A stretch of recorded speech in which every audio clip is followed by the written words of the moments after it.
এখানে আমি তেল দিয়ে দিয়েছি, তো পেঁয়াজ দিয়ে দিলাম। এবার আমি চিকেনটা দিয়ে দেবো। আমি সমস্ত গোটা মশলা নিয়ে নিয়েছি।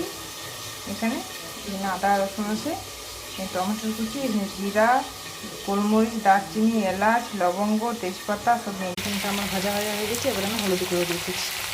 চিকেনটা আমার ভালো করে ভাজা হয়ে গেছে। এবার আমি মশলা বাটাটা দিয়ে দিচ্ছি। আমি টমেটোটা কুচি করে গেছিলাম, টমেটোটা দিয়ে দিলাম। আমার মতো আমি নুন দিয়ে দিলাম।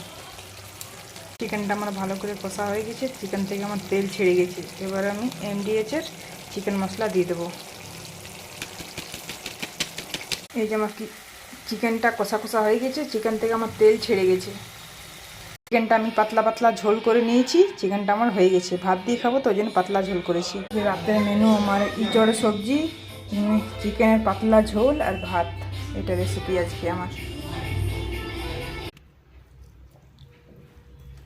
দারুণ।